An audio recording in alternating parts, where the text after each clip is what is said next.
2024 Mercedes AMG SL 43 First Drive Review. 4's not enough. We took to the track for a brief stint behind the wheel of the new SL 43 to find out if a 4-cylinder SL really cuts the mustard.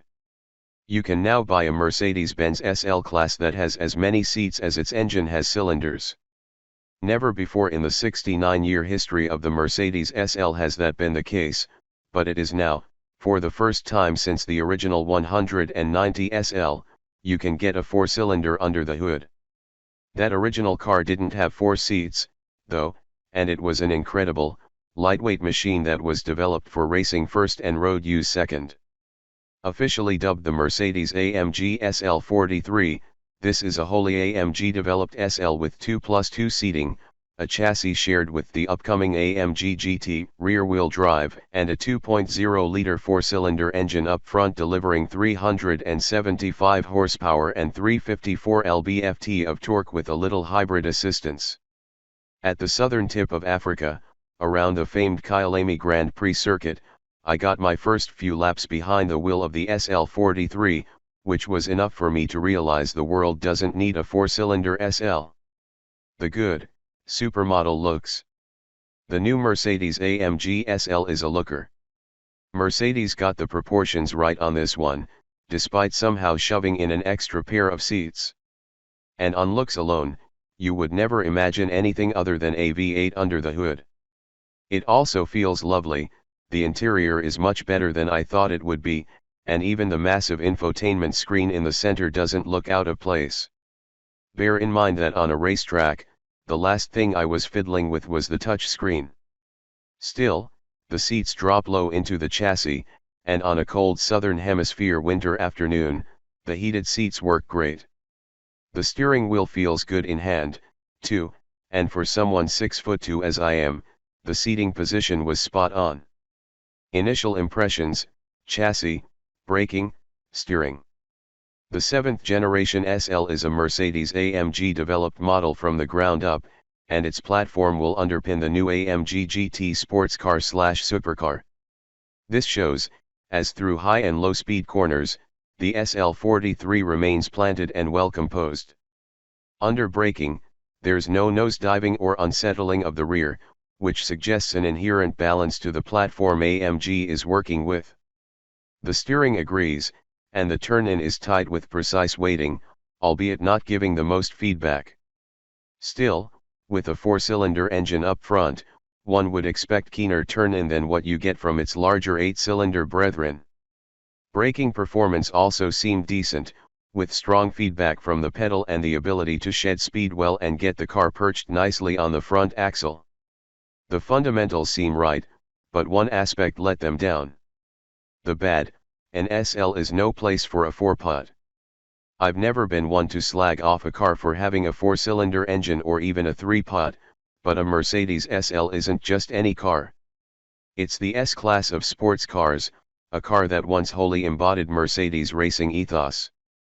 And in something like that, a 4-cylinder doesn't work. The 2.0-liter turbocharged 4-cylinder has an electric turbocharger to mitigate lag and a 48-volt mild hybrid system for an extra dose of torque.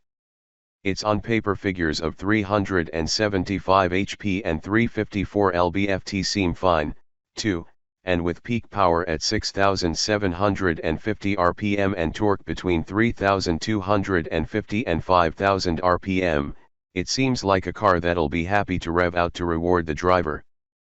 But it feels limp. Perhaps the direct comparison to a 416 HP/369 lb-ft Mercedes AMG A45S Hyperhatch ahead of me left me wanting, but for a car entirely developed by AMG to have weaker performance than a run-of-the-mill hatch tuned by the department is a big problem. It revs out fine, picks up speed decently, and the 9-speed automatic gearbox does a fair job of being in the right gear at the right time. But the engine feels flat, lacks character as it revs out, and because it doesn't have the DCT of the A45 and CLA45, it doesn't give off the same flatulent upshifts. More power and noise could be a remedy, giving it the engine tune from the facelift A45S should have been a no-brainer, but I think this would be a band-aid on a bullet wound. when the AMG SL lineup is going to be headlined by an 800 plus HP plug-in hybrid V8 with AWD, a four-cylinder seems like a weak attempt to scrape up the remaining buyers who can no longer get a new Mercedes AMG SLC. Those aren't SL buyers, and cheapening the SL nameplate to cheapen the admission price, if six figures can be considered cheap, is a disservice to a product that otherwise impresses and leaves the door open for shoppers to find more cylinders and noise elsewhere.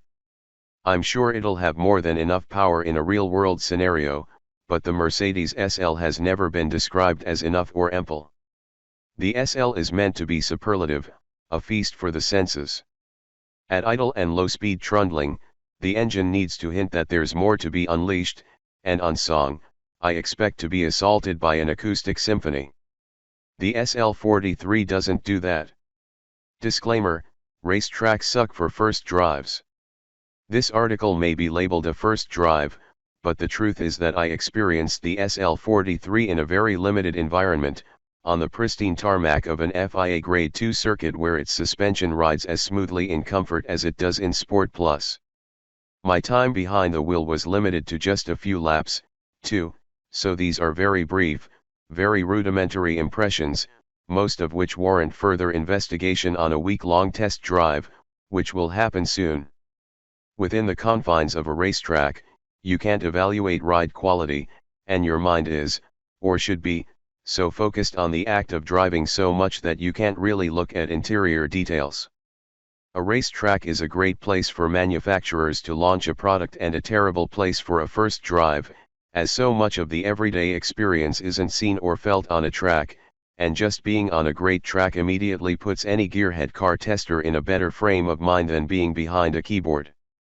Remember this the next time you see first drive impressions from a track-only launch. There's more to a car than its behavior in a conditions-controlled environment.